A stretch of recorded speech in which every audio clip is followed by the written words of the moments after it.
était une fois, au pays des 1001 artisans fromagers, une belle enfant qui faisait la fierté de ses parents, coquette et aimable. Sous les cieux souriants du pays normand, elle s'acquittait avec grâce de son labeur quotidien.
Notre belle crémière, jusqu'alors, ne s'était jamais laissée distraire par la moindre idée galante. Or, voilà qu'un étranger, bien fait et beau parleur, sut habilement se mettre en valeur et trouver le chemin de ce cœur innocent. La saison était propice aux amours.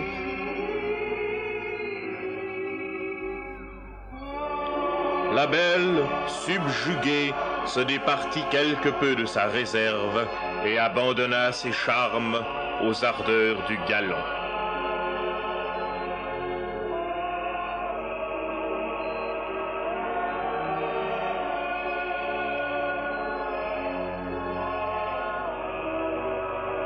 Une chaumière isolée vit la satisfaction complète des appétits du bougna suborneur.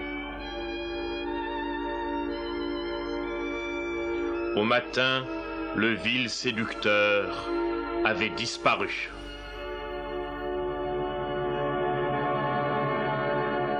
Et la pauvre enfant comprit quel rôle il lui avait fait jouer.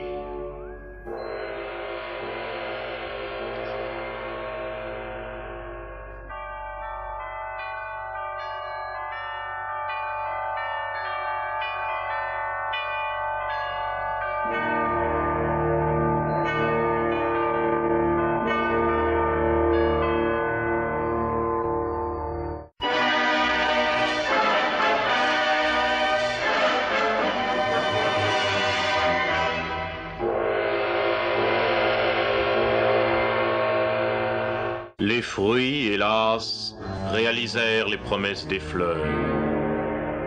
Et la belle, atterrée, dut s'avouer la terrible réalité. Elle était grosse des œuvres de son amant d'un soir. Celui-ci lui apparaissait à présent sous son véritable jour, mais il était trop tard. Une seule idée obsédait son esprit, celle de son honneur perdu. Qu'allait-on bientôt penser d'elle ? Elle savait de quel abaissement était payé le crime d'être fille-mère. Elle se voyait déjà contrainte à l'exil et soumise aux aléas d'une incertaine reconversion. On la voyait alors souvent en proie de sombres pensées, errer près de la falaise.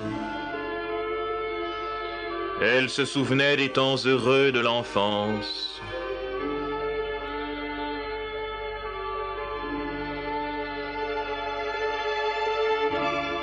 De l'école.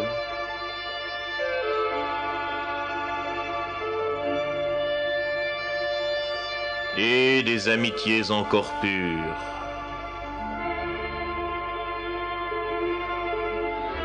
À l'époque où l'on rêve encore du prince charmant.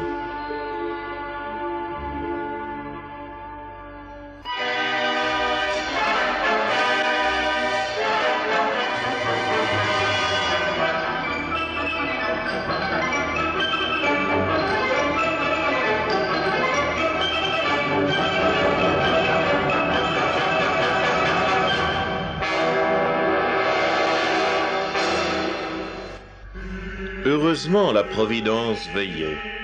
En la personne d'un confesseur avisé, d'urgence, il fallait trouver un mari à cet enfant perdu. Or, justement, un parti se présentait, prêt à assumer les responsabilités qu'avait fui l'indigne Bounia. C'était aussi un étranger, fort désireux de s'établir honorablement dans le pays et habitué à n'être pas trop regardant sur la fraîcheur de la marchandise. Le bon père bénit cette union et promit à la jeune femme, grandie par ses épreuves, une prospérité rapide. Son époux, en effet, fit preuve d'une remarquable faculté d'adaptation et sut, par une politique d'investissement hardie, faire rapidement prospérer son entreprise. La belle crémière connut ainsi le bonheur de donner à son enfant un père honoré de tous. Le souvenir de l'infernal Bounia s'effaçait peu à peu, chaque jour.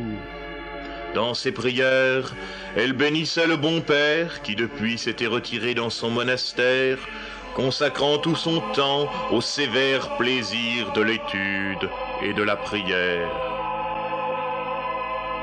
Enfin, ils vécurent heureux, longtemps, et eurent beaucoup d'enfants.